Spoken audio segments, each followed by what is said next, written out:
In this video, I'm going to show you how to create the night sky scene in your computer art workbook. So we're going to be using the tools menu, the colors menu, and the layers window. And remember, if they're turned off, you just click on the icons in the top right of paint.net to re-add them to your screen. We're going to start with our background. Now, our background is going to be a gradient. So we turn on the gradient tool, as shown here, and if you click and hold with your left mouse and drag down, you will get a gradient that starts from the primary color and blends into the secondary color. Now, when you have drawn that gradient, you can then use the color window to change. Now, obviously, I'm on the secondary colors now. I change back to primary. I'm going to go for a dark blue for the primary color, and for the secondary, I think I'm going to try like a purpley blue, just quite light. There we go. I'm happy with that. But of course, it's your personal preference, so you choose whatever colors you want. Now, I'm going to click on the select tool here just to finalize the gradient. And then I'm going to add a new layer. So if I click on the bottom left icon in the layers panel, I get a new layer.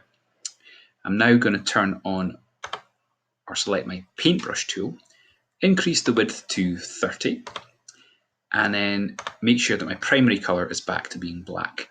And I'm going to click and drag a basic horizon line across the screen. I'm then going to use the fill tool and just fill in that gap. Now, you notice that there are some artifacts between the paintbrush line and the fill tool. I'm just going to use my paintbrush to fix that just by going over those lines there. Okay, there we go. Now, that is our first two layers created. We've got our gradient in the background and our horizon in the front. And as you can see, we've got a nice little sort of, it's almost like light from just beyond the hill. Now, if I zoom in with my zoom tool there, I can use the pencil and I can add a little bit of detail. Could add houses or trees or people. Okay, and you would be expected to do the same. I'm just going to quickly add a very simple looking house.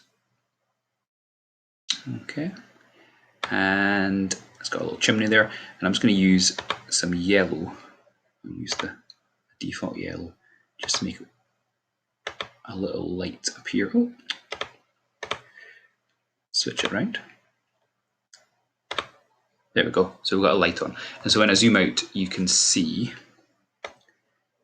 there's our house in the background. Perfect. So that's our first two layers, but it's a night sky scene, so we will need some stars. So let's add some stars to this. We add a third layer. And in our third layer, we need the paintbrush set to 30 again. We're going to switch our colors back to black and white. And this time I'm going to use the secondary color. And I'm going to click and put in some big paint blotches across my screen, a bit like a primary 2 does when they're painting the night sky.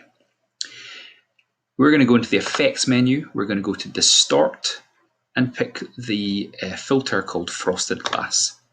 Now, frosted glass, as you can see, takes the original the information on that layer and it starts to make it dissolve. So we're just going to keep on going up with the maximum scatter radius until it fills the screen with tiny stars. And we can adjust the minimum. What the minimum does is it creates kind of like a donut effect. So if you increase it enough, you'll start to see, yeah, you got little donuts there. But we want that to be less noticeable. So there we go. I think that's quite good. And then the smoothness, well, when it's not smooth, you can see it's very pronounced, the stars. And the smoother it is, the more faint they appear in the night sky. So I'm just going to adjust that to suit. I'm quite happy with that. And I'll click on OK. Now, of course, because of our layers, the stars are in front of the house and in front of the hills. And that's a dangerous thing if you actually see that in real life. So we're going to take the layer behind, and that's our basic night sky scene. In the next video, I'm going to show you how to add the Aurora Borealis.